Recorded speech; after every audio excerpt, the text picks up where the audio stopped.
안녕하세요. 삼성증권에서 통신, 미디어, 엔터테인먼트 업종을 맡고 있는 최민아입니다.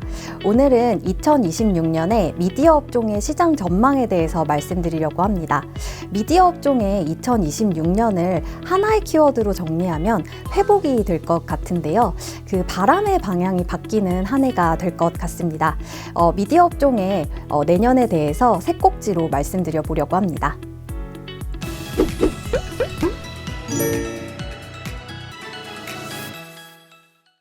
콘텐츠, 그리고 OTT 사업자들, 그리고 예능 순으로 말씀을 드려보겠습니다. 지난 3년은 미디어 업종에게 상당히 힘든 해였던 것 같습니다. 그 팬데믹 때 엄청난 수혜를 누렸던 콘텐츠 제작사들은 팬데믹 이후로 광고 시장의 부진이 장기화됐고 제작비가 급격히 상승하면서 많은 TV 방송사들이 제작비에 대한 부담으로 편성 슬롯을 줄이기 시작을 했습니다. 그러면서 기존에 운영했던 TV 슬롯들을 일시 중단하거나 폐지하는 부분이 나타나면서 방송사들에게 납품할 수 있는 제작사들의 편성 슬롯이 줄어들면서 결국은 제작사들 입장에서는 만들 수 있는 작품의 수가 줄어들었던 것 같습니다. 그런데 이 흐름이 2026년에는 달라지는 것들이 감지가 되고 있습니다. 테이블을 봐주시면 파란색으로 하이라이트한 슬롯들이 25년 하반기 혹은 26년 상반기에 재개되거나 신설되는 TV 편성 슬롯들인데요. 눈에 띄는 점은 많은 평일 드라마 슬롯들이 살아나고 있다는 점입니다. 아무래도 주말 드라마 대비해서 평일 드라마들은 조금 가볍고 웃고 즐길 수 있는 장르들, 로맨스물들이 편성되는 경향이 있어서 상대적으로 제작비의 부담이 덜하기 때문에 방송사들 입장에서는 이런 부분에서 조금 TV 편성 슬롯에 있어서 평일 드라마 슬롯을 살리려는 모습들이 좀 나타나고 있습니다. 실제로 지금 지상파부터 종편, 케이블까지 다양한 채널에 있어서 내년에는 이런 슬롯들이 좀 살아나는 움직임이 보이고 있고요. 그런데 방송사들에게 있어서 콘텐츠를 제작하는 데 있어서의 주요 재원은 바로 광고 수익입니다. 그런데 광고 수익이 여전히 살아났다라는 그런 느낌은 감지되기 어려운데요. 지금 실제로 주요 채널을 운영하고 있는 CJ ENM과 SBS의 최근에 이제 광고 매출의 동향을 보시면 여전히 마이너스에 머물러 있는 것을 보실 수 있습니다. 그렇다면 지금 이 시점에 왜 동시다발적으로 방송사들이 다시 편성을 늘리려는 걸까요? KBS의 토요일 미니 시리즈 슬롯에서 이유를 찾아볼 수 있는데요. 지금 8월 들어서 KBS가 토요일 드라마 슬롯을 살렸습니다. 일부 컨텐츠의 흥행 성과는 좀 개선해야 될 부분이 있는 걸로 파악은 되지만 흥미로운 점은 21년 이후로 이 슬롯의 광고 매출이 가장 높게 나왔다는 점입니다. 그래서 즉 방송사들은 약간 역발상이라고도 할 수 있는 광고 매출을 살리기 위해서 다시 이제 드라마 편성을 늘리려는 움직임을 보이고 있다라고 볼 수 있고요. 두 번째로 생각해 볼 수 있는 점은 최소한 드라마가 운영되는 이 기간 동안, 즉 뭐 한 달 반에서 두 달의 기간 동안은 한번 시청자로 유입된 분들은 꾸준하게 충성도 있게 유입되기 때문에 그 부분에 있어서 유지도, 충성도를 높이기 위한 움직임으로 파악이 됩니다. 그리고 또 볼 수 있는 점은 아무래도 방송사에서 방영되는 드라마는 IP의 유통권을 같이 누릴 수 있기 때문에 이제 유통 매출을 좀 늘릴 수 있다는 점에서도 방송사들이 이런 움직임을 올해 들어서 그리고 이제 내년에 조금 더 주도적으로 보일 것으로 예상이 되는 상황입니다. 그리고 이제 두 번째로 지켜보실 수 있는 점은 바로 글로벌 현지 제작의 기회를 잡고 있는 점입니다. 국내 제작사들이 뭐 미국뿐 아니라 일본의 작품들도 이제 많이 제작을 하고 있는데요.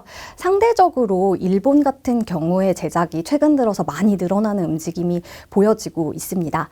왜냐하면 일본은 문화적으로도 공감대가 형성되기 쉬운 점이 있고 또 하나 보실 수 있는 점은 한국 대비해서 제작에 들어가고 편성되는 데까지의 기간이 상대적으로 짧기 때문에 이제 국내에서 제작의 기회를 어느 정도 이제 한계점에 봉착 한 제작사들이 더 기회를 늘리기 위해서 이제 일본 쪽을 진출하는 움직임이 나타나고 있고요. 이미 25년에도 이렇게 많은 일본 드라마 혹은 예능의 제작에 직접적으로 참여하는 모습들을 확인할 수 있었는데 이미 26년에 확인된 작품들이 4편 이상이기 때문에 내년, 내후년으로 갈수록 이런 현지 제작 작품들이 늘어나서 제작사들 기준으로는 제작 편수가 더욱 늘어나는 모습이 보여질 것 같습니다.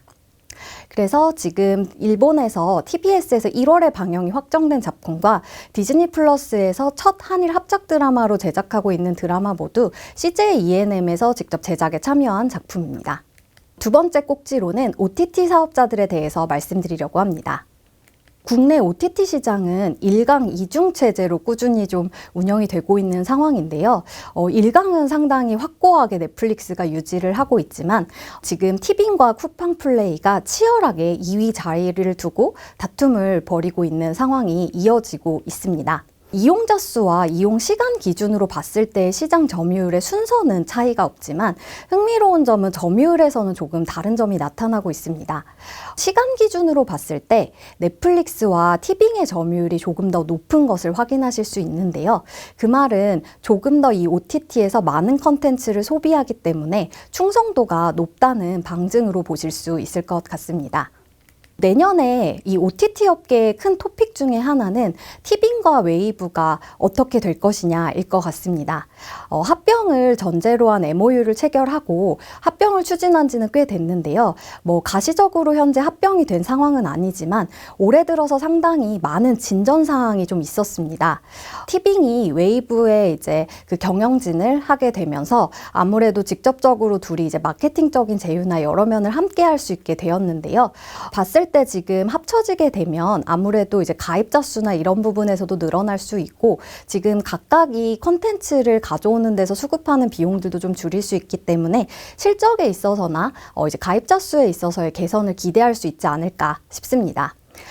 그리고 또 하나는 티빙이 올해 하반기 들어서 상당히 많은 플랫폼 사업자들과의 협업을 추진한 부분이 확인이 되고 있습니다. 지금 작년에 애플 TV랑 제휴를 했던 부분도 그렇지만 올해 이제 중순 이후로부터 배민클럽이라는 그 배달의 민족과 그리고 이제 웨이브와 그리고 SK텔레콤과 그리고 해외 쪽으로는 워너브라더스 디스커버리인 HBO 맥스와 디즈니 플러스와 좀 제휴를 맺었습니다. 여기서 이제 흥미로운 점은 국내외의 유명한 플랫폼사들과의 협업을 통해서 아무래도 티빙이 좀 이제 진출의 확장성을 좀 빠르게 가져갈 수 있다는 점이고요.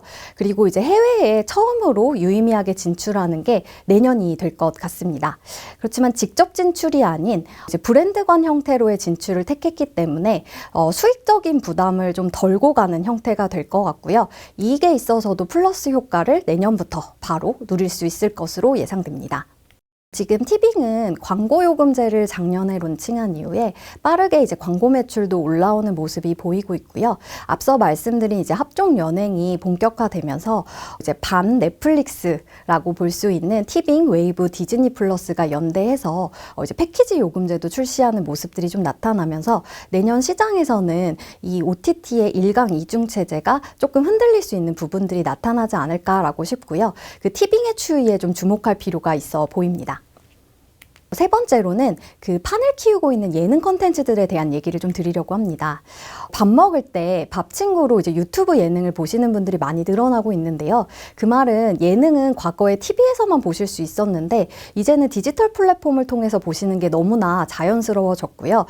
이런 걸 통해서 이제 확인하실 수 있는 점은 웹 예능이라는 게 제대로 자리를 잡았다는 점입니다. 그리고 이제 글로벌로 접근성도 용이하기 때문에 이렇게 유튜브 웹 예능을 제작하는 제작사들이 상당히 많이 늘어나고 있다는 점에 좀 주목할 필요가 있고요.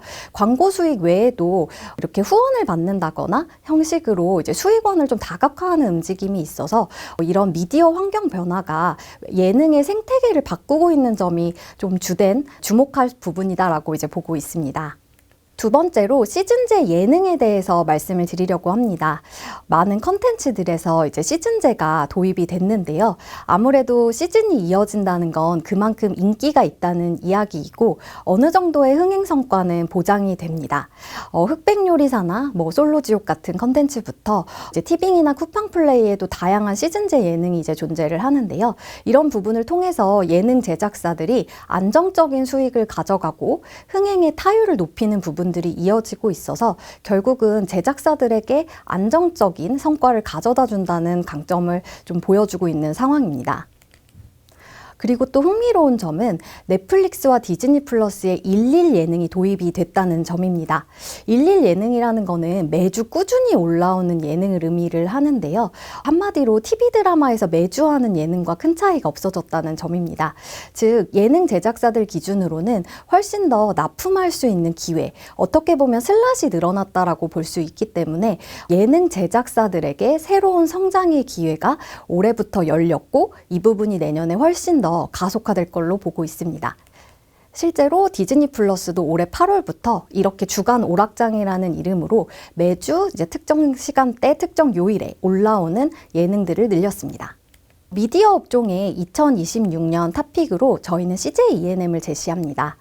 이제 앞서 말씀드렸던 제작사들의 이런 편수가 늘어나면서 아무래도 이제 연결자회사인 스튜디오 드래곤도 그렇고 그 외에 갖고 있는 제작사들의 수익도 늘어나면서 실적이 우상향 곡선을 그릴 것으로 예상이 되고요. 그리고 앞서 말씀드렸던 티빙과 이런 부분에서 수익성 개선이 나타날 가능성이 크고 ENM의 음악 사업부에도 관심을 가질 필요가 있다라고 보고 있습니다. 그 외에 관심 종목으로는 이제 스튜디오 드래곤이 이제 다양한 신사업을 또 추진하는 부분과 이제 큐가 늘어나면서 이익이 개선되는 부분에 주목할 필요가 있다라고 보고 있고요. 콘텐츠리 중앙 같은 경우는 미국 제작사인 윕에서 납품 편수가 늘어나면서 내년에 이익이 개선되는 부분, 그리고 콘텐츠당 이런 리쿰률이 개선되는 부분에 있어서 확실히 수익적으로의 좀 성과가 나아지는 모습이 나타날 수 있는 해가 될 것으로 보고 있습니다. ENM 같은 경우는 앞서 보여드렸던 합종 연행을 통해서 유료 구독수가 내년에도 이제 증가할 것으로 보고 있고요. 이 부분을 통해서 올해 이제 적자가 계속 시현이 됐었는데 이 부분을 내년에는 좀 개선하는 움직임으로 이어질 것 같고요. 그래서 ENM에서 지금 부문별 영업이익을 봤을 때 미디어 플랫폼 쪽이 좀 흑전할 수 있는 분위기로 갈 수 있지 않을까라고 보고 있고 ENM의 전사 영업이익으로 봤을 때 전반적으로 개선되는 흐름으로 갈 수 있을 걸로 예상이 되고 있습니다. 티빙이 포함된 미디어 플랫폼 쪽도 이익이 개선이 되고요. 그 외에 이제 음악이나 영화, 드라마 쪽도 상당 부분 이제 이익이 개선되는 부분을 확인하실 수 있을 것 같습니다. 스튜디오 드래곤 같은 경우는 우측 차트에서 보시는 것처럼 25년 대비 26년에 이제 제작 편수가 확실하게 늘어나는 부분을 확인하실 수 있을 거다라고 보고 있습니다. 아무래도 방송사들에서 편성 슬롯이 늘어났기 때문에 스튜디오 드래곤은 1위 제작사로서 누릴 수 있는 기회가 늘어날 것으로 보고 있고요. 그래서 이제 연간으로 봤을 때 매출이 크게 늘어나면서 이익도 개선될 것으로 보고 있습니다. 그리고 마지막으로 콘텐츠리 중앙 같은 경우는 방송과 영화 부문에 있어서 수익성이 좀 개선되는 부분이 있을 거다라고 보고 있는데요. 특히 이제 방송 같은 경우는 다양한 플랫폼 사업자들로의 납품이 조금 더 가시화되면서 콘텐츠장 이익률을 좀 끌어올리고 있는 부분이 올해 이미 확인이 됐지만 26년에 훨씬 더 크게 보여질 것으로 예상이 되고 있고요. 영화 쪽도 올해는 좀 부진했었는데 내년에는 이제 배급하는 작품들도 있고 해서 수익성이 개선될 수 있을 걸로 보고 있습니다. 지금까지 미디어 업종의 2026년 전망에 대해 말씀드렸는데요. 지난 몇 년간 이제 하락세를 겪었던 미디어 업종이 26년에 보여지는 회복의 시그널과 함께 실적의 개선 그리고 주가의 우상향이 이어질 수 있을 것으로 예상이 되기 때문에 미디어 업종에 2026년에는 관심을 가지시기를 권고드립니다. 감사합니다.